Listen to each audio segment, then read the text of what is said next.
Bismillahirrahmanirrahim. Assalamualaikum warahmatullahi wabarakatuh. Alhamdulillah pada hari ini kita dapat berkumpul bersama dalam kegiatan praktek kucing. Perkenalkan, nama saya Lukman Fauzi Ahmad, CDP Angkatan 10,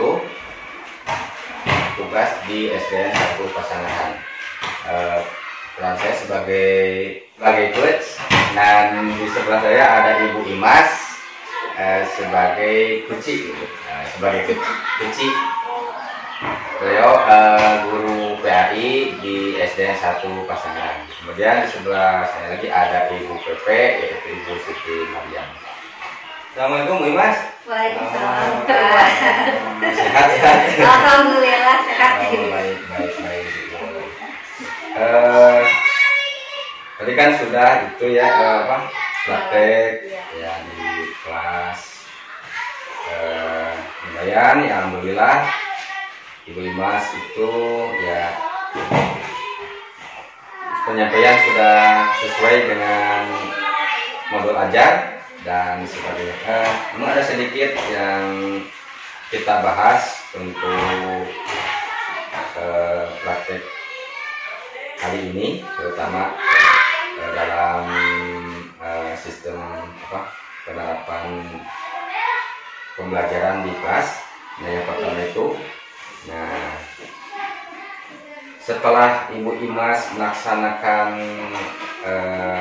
praktek pembelajaran, bagaimana itu perasaannya saat diobservasi oleh saya seperti itu? Bagaimana Bu Imas? Ya perasaannya sih sedikit menegangkan ya. Oh iya, Ya perlu lah. Namanya juga kan kita itu walaupun diri guru tapi kan belajar kita itu masih banyak kekurangan. Jadi sebagai guru harus selalu aktif untuk mencari informasi bagaimana cara kita untuk menerapkan pembelajaran yang baik di kelas. Iya. Ya, seperti itu. Apalagi kan kita manusia itu apalagi sekarang kan kurikulum merdeka ya. Iya. Sebagai guru itu harus bisa membawa anak-anak ke suasana pembelajaran yang efektif, gitu, yang menyenangkan untuk siswa. Nah, mungkin sekiranya saya masih banyak kekurangan dalam segi pembelajaran, mohon bimbingannya dari Bapak gitu sebagai Bapak CGP ya CGP. Oh baik. Nah, tadi kan Bu Imas menyebutkan banyak istilahnya bukan berarti belum sempurna ya, Iya. tapi kan dalam proses. Ya, Nah, bagaimana proses pembelajaran tadi? Apakah tahapan-tahapannya sudah dilaksanakan gitu kan? Dari modul ajar dari mulai awal, kemudian inti dan juga keduluan.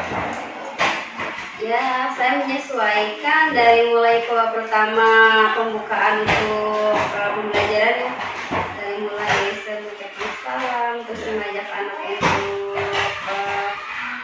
mengecek kehadiran, terus ngasih kabar, bagaimana persepsi. Selanjutnya, misalkan kalau anak-anak itu bosan, kita lakukan ice breaking dulu ya, biar anak itu semangat. Selanjutnya ada pembukaan, bagaimana pembelajaran dari minggu sebelumnya, apakah anak-anak masih ingat atau belum? Terus kalau gitu, anak-anak diajak untuk materi selanjutnya, tujuan pembelajaran yang akan dilaksanakan hari ini apa gitu. Saya jelaskan terus langsung saya ke inti dari pembelajaran yang akan dilaksanakan gitu Pak. Terus setelah dari mulai metode, terus alat pelajarannya apa saja yang kira-kira cocok dari materi tersebut. Kalau sudah dilaksanakan kegiatan inti, akhir akan ada penutup sesuai dengan yang ada di modul atau RPP. Gitu. Saya lakukan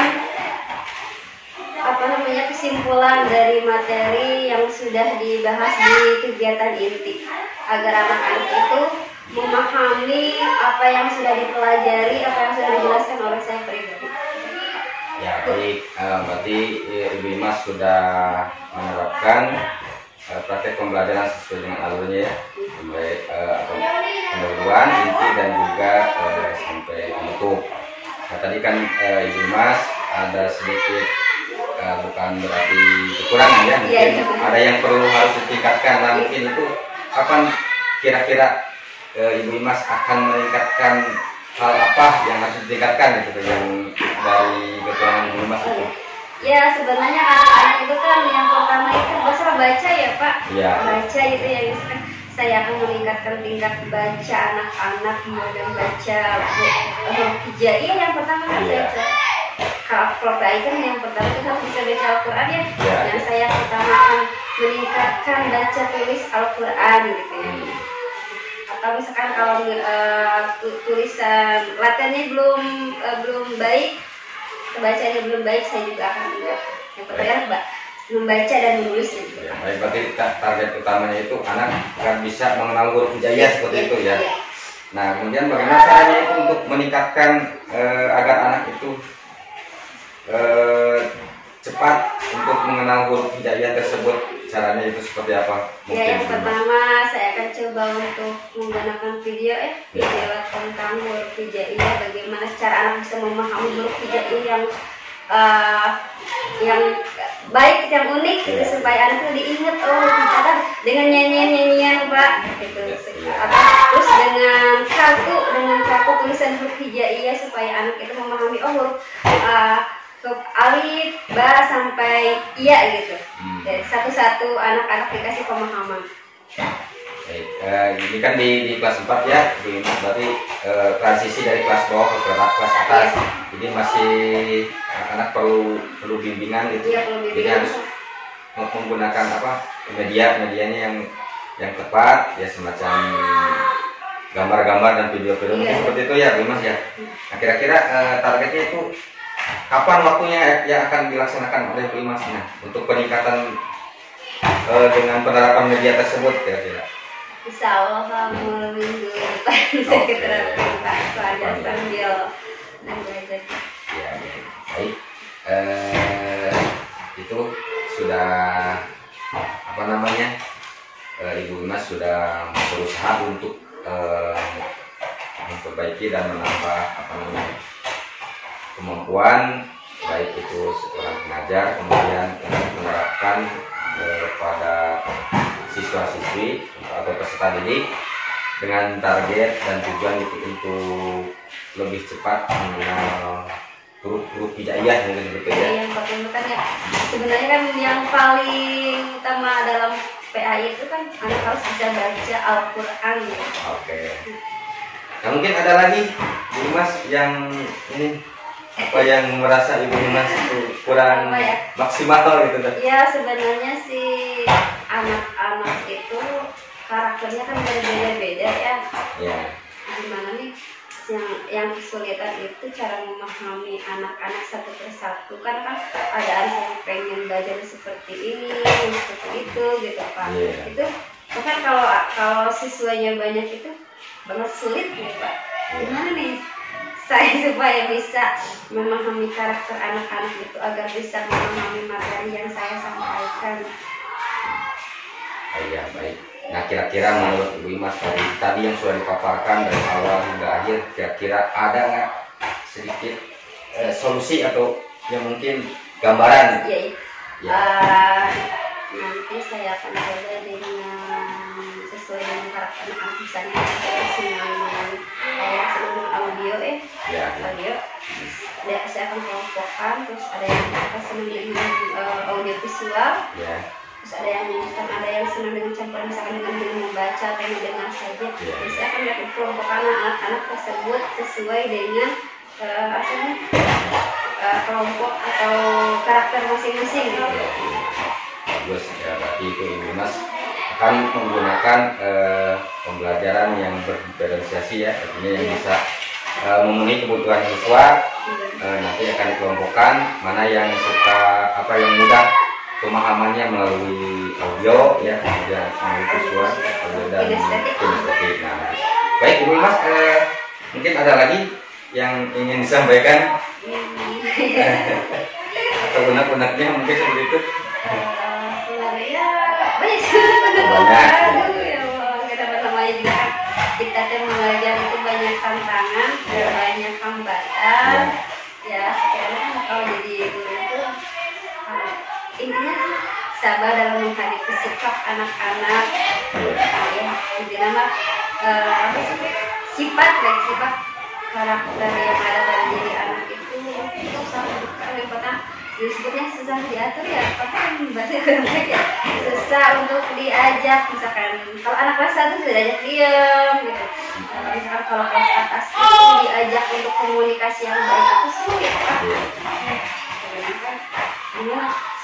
Suruh untuk mendengarkan itu anak-anak kadang-kadang ada yang cuek gitu, ada yang serius, ada yang kan kadang-kadang kita itu gimana ya, saya sebenarnya sudah tercapai belum untuk memberikan anak-anak seperti itu gitu.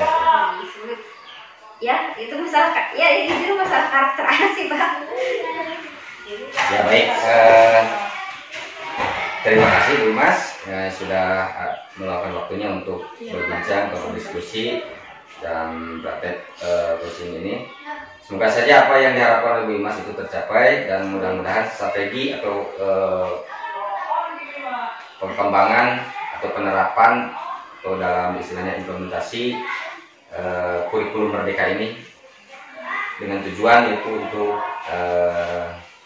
mencapai target yang diinginkan oleh Ibu Mas, dan intinya itu adalah sesuai dengan visi-misi sekolah, agar siswa itu sesuai dengan filosofi PAJ Nusantara, bahwa kita itu sebagai pengajar harus bisa memenuhi kebutuhan siswa ya, dan memanusiakan manusia, dan juga kita itu harus memenuhi kebutuhan murid, intinya berhampa kepada murid. Jadi apa yang dibutuhkan oleh murid kita harus bisa menyesuaikan. Mungkin seperti itu. Terima kasih. Semoga bermanfaat dan semangat terus Bu Mas. Assalamualaikum warahmatullahi wabarakatuh. Assalamualaikum warahmatullahi wabarakatuh. Waalaikumsalam. Izinkan saya di sini menyampaikan umpan balik terkait hasil tadi praktek coaching pasca observasi ya dari Pak Lukman terhadap Ibu Imas. Nah, luar biasa Pak Lukman, saya melihat alur percakapan yang Bapak lakukan ke Ibu Imas sudah luas ya, sudah luar biasa, dan itu berhasil menggali apa yang menjadi keresahannya Ibu Imas. Dan bahkan Bu Imas bisa sampai menggali potensi apa sih yang bisa saya lakukan untuk memperbaiki kekurangan tadi ketika mengajar di kelas sekolah. Namun di sini kan percakapan coaching ini memiliki alur ya, yaitu alur tirta. Nah tadi saya melihat alur tirta ini ada sedikit tidak berurutan gitu. Kadang ketika sudah menuju ke rencana aksi, tadi kan sudah terakhir tuh menanyakan rencana aksi, Pak Lukman ngajak lagi, ngegali lagi ke tujuan gitu. Jadi si masalahnya digali lagi yang lain gitu. Ya, nah itu sebetulnya masalah sih sebetulnya, tapi supaya alurnya tercapai, alur tirtanya, sebaiknya ketika menggali di awal itu Pak Lukman fokus menggali dulu. Kalau masih penasaran ada lagi nggak, nah itu ditanyanya di awal. Ketika ingin mengidentifikasi tujuan apa sih yang akan Ibu Imas dapatkan dari hasil percakapan hari ini gitu ya. Tadi di awal Bu Imas ingin percakapannya itu menghasilkan suatu solusi bagaimana cara membelajarkan anak supaya bisa baca tulis Al-Quran gitu. Nah itu kan poinnya tuh. Nah setelah diidentifikasi, beliau sudah menyampaikan kendala yang dihadapinya apa, kemudian rencananya bagaimana, sudah tergali dan sudah ditanyakan juga rencana. Pak Lukman ngajak lagi, nanyain ada lagi nggak Bu masalahnya gitu. Tapi nggak masalah sih, berarti jadi percakapan coachingnya ada berapa tahap gitu. Tirtanya cerita lagi, nanya lagi nih, udah satu siklus, ada siklus lagi, tirta lagi. Cuman yang belum muncul itu adalah tahapan tanggung jawab dan pengambilan kesimpulan. Nah, untuk tanggung jawab itu sendiri kan waktu itu pernah saya jelasin ya. Ketika di akhir praktek coaching itu harus ada orang yang mengingatkan atau siapapun apapun itu pengingat supaya si coach bisa melaksanakan apa yang sudah direncanakannya. Karena kalau tidak ada yang mengontrol, ibaratnya tidak ada yang mengingatkan, biasanya kan kita sudah punya rencana nih akan melakukan proses pembelajaran berdiferensiasi di kelas supaya anak-anak lebih memahami misalkan ya sesuai dengan karakternya. Apa yang mau dilakukan dengan menggunakan media pembelajaran dengan ini misalkan ya. Nah, ketika tidak ada yang mengontrol, kadang kita ketika datang malesnya nih, oke dewe, misalkan udah menetapkan rencana nih minggu depan mau mulainya gitu. Tapi ketika minggu depan tidak ada yang ngingetin, nanti aja lah minggu depan lagi, kan gitu ya. Jadinya tuh nggak ada yang mengontrol gitu ya, tidak ada yang mengingatkan. Nah, perlu itu boleh teman, boleh Pak Lukman lagi nanti yang mengingatkan atau kepala sekolah. Nah, kayak supervisi akademik di sekolah kan yang ngurutin itu, misalnya kita akan melakukan apa, nanti dicek lagi sama kepala sekolah, betul nggak ada perubahan perbaikan di kelasnya. Kalau tidak ada yang mau cek lagi, mungkin bisa aja semaunya ya, gitu. Dan itu perlu ada siapa nih yang akan bertanggung jawab nih untuk mengingatkan kita nanti. Tanggung jawabnya seperti apa? Apakah dalam bentuk laporan? Kalau tidak sama orang juga, nanti saya harus melaporkan nih bahwa saya sudah melakukan pembelajaran diferensiasi. Pokoknya harus ada yang, intinya harus ada yang mengontrol, harus ada yang menjaga bahwa komitmen yang ibu sudah sampaikan tadi itu berjalan gitu, terlaksana, terwujud. Jadi tujuannya tuh betul-betul tercapai. Kemudian di akhir percakapan itu yang diharapkan coach bisa menyimpulkan, artinya dia sudah punya titik terang nih dari permasalahannya. Jadi ketika membaca Al-Quran itu saya harus ini, dan itu diungkapkan lagi oleh coach, bukan oleh coach ya. Jadi yang menyampaikannya coach gitu, supaya coach punya rasa tanggung jawab. Oh berarti saya nanti harus gini, harus gini. Jadi dia tahu sudah ada titik terang, tidak bingung, tidak dalam posisi masih bingung. Tadi apa ya yang tadi dibicarakan gitu kan, kadang gitu loh, lupa lagi. Kalau berhasil menyimpulkan berarti dia sudah membuat peta konsep di pikirannya. Oh, ketika saya harus membelajarkan baca tulis Al-Quran supaya anak lebih cepat bisa, saya harus ini, dan itu diungkapkan lagi di akhir. Jadi sebagai bentuk kesimpulan poin-poinnya apa yang mau saya lakukan dan kapan saya mulai gitu. Itu tadi dirangkum semua dari tahapan tujuan, identifikasi sampai rencana. Dan siapa penanggung jawabnya itu disimpulkan oleh coach supaya lebih kuat lagi. Tapi selebihnya sudah bagus sih Pak Lukman, luar biasa. Teknik komunikasinya sudah jelas, kemudian tadi arah menggalinya juga sudah dapat ya. Jadi silakan lebih dikembangkan lagi dengan banyak berlatih gitu. Jadi memang praktek coaching ini harus banyak latihan gitu. Itu saja mungkin dari saya. Susunannya muter. Ya tadi balik dulu pas sudah tanggung jawab nanya lagi, ibu ada lagi nggak masalahnya? Penasaran nih bapak, kayaknya nggak apa-apa sih. Udah gitu aja dari saya Pak ya, tetap semangat, harus banyak berlatih. Terima kasih. Assalamualaikum warahmatullahi wabarakatuh. Waalaikumsalam. Waalaikumsalam.